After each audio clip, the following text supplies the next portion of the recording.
that will definitely improve their self-esteem. Will it trickle down far If enough we teach it to their parents, they will know how to help to improve their children's self-esteem. It's kind of hard to point a gun at somebody that looks like you and you know that they are descendants of a pharaoh. And if you know that we've really done all this great work. So that's one reason I would like to begin teaching in, like in Malcolm X. I could work with a group that maybe there are people that have to have reading 100, which is less than college credit. I could teach that, but teaching it from my book, they would learn the history and culture. But the second part, they would learn how to stay out of the criminal justice system. Grandmothers would know how to keep their children out, or at least how to steer them in the right direction. And just like with your organization, traveling, our people need to be going places, okay, other than just to the Bahamas, And the name of your book?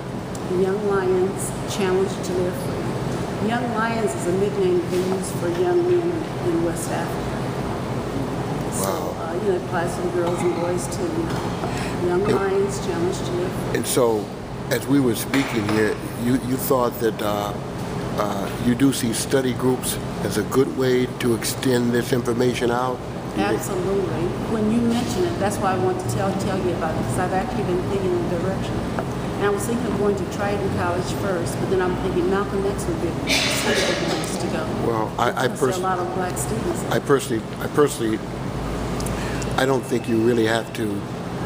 As an early adapter, I have to share my projected thoughts on how you should handle this. Right now, the educational institutions are really behind on implementing how one could. There's so many innovations happening right now in the communication, and that I think study groups. You creating study groups just for Young Lions.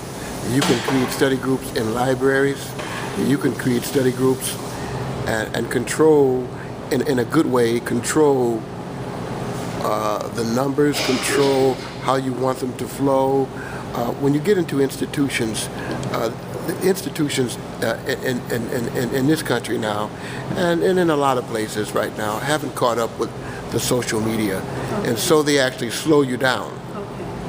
If you were to set up a study group in a library, or even in a coffee shop, as we are here right now, or in a block club, in a community institution, just set up a series of study groups, the Young Lions. Your book is incredibly informative on the topic. So I'm saying this is what best practice social media thinking leads me to share with you. That you can bypass those institutions, because they're only going to want to put a stamp on your. They're going to control the way you're only going to reach limited people with institutions, because that's how they maintain they make their money, and they don't want to give it out all at one time,